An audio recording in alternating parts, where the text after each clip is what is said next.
Hello, আসসালামু আলাইকুম। কেমন আছেন? এই দেশে তো ইলেকশন হয়ে গেল।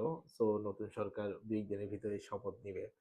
সো এই কয়েকদিনের ঘটনায় প্রচুর ইলেকশন রিলেটেড আসলে ভিডিওস এন্ড এভরিথিং সোশ্যাল মিডিয়ায় দেখা যাচ্ছিল। তো এর ভিতর থেকে একটা জিনিস আম আমার একটু মনের ভিতরে প্রশ্ন জেগেছে যে আমরা যারা প্রফেশনালি সেলস এ কাজ করি, আমি অনেককেই দেখেছি তার প্রফেশনাল প্ল্যাটফর্মে যেখানে সে প্রফেশনালি ইউজ করে তার থটস গুলো শেয়ার করে। ওই জায়গাটাতে উনি ওনার রাজনৈতিক পজিশন, কোন দলকে ওনার ভালো লাগে, কোন দলকে ওনার ভালো লাগে না, এই জিনিসগুলো এক্সপোজ করছে।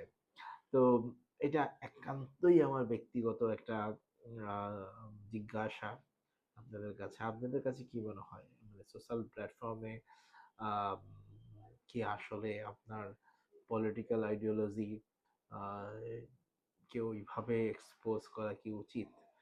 আম আমার কেন জানি একটু খটকা লেগেছে এই জিনিসটা। আমার কাছে মনে হয়েছে যেহেতু সেলসের মানুষ আমরা, সব দল, সব ধর্ম নির্বিশেষে আমাদের those are আসলে প্রসপেক্ট, হ্যাঁ? এবং মেক্সিমাম আসলে টাকাওয়ালা লোকজনই তো আমাদের আ ক্লায়েন্ট হয়ে থাকে।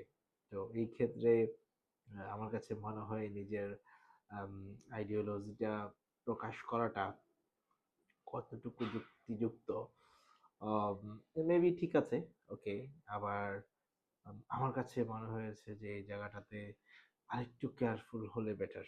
হুম? সো পলিটিক্সের জায়গায় রাখা উচিত, হ্যাঁ? আপনার মতাদর্শ আপনার কাছেই থাকা উচিত, হ্যাঁ? বাট যখন আমরা হচ্ছে এটাকে এক্সপোজ করে ফেলি অনেক বেশি, হয়তোবা আপনার পছন্দের অনেক লোক আপনি যেই দল পছন্দ করেন, আম সেই দলে নাও থাকতে পারেন। আপনার অপছন্দের দলের মানুষও আপনাকে পছন্দ করতে পারে। তো এই জায়গাটাতে আ আমার কাছে মনে হয়েছে আরকি, যারা আমরা কথাবার্তা বলি বা হচ্ছে সোশ্যাল মিডিয়ায় যারা অ্যাক্টিভ, হ্যাঁ? স্পেশালি সেলস এ যারা কাজ করি, আইডিওলজিটা 100% এক্সপোজ না করাটাই বেটার। সো সবাই ভালো থাকবেন। আসসালামু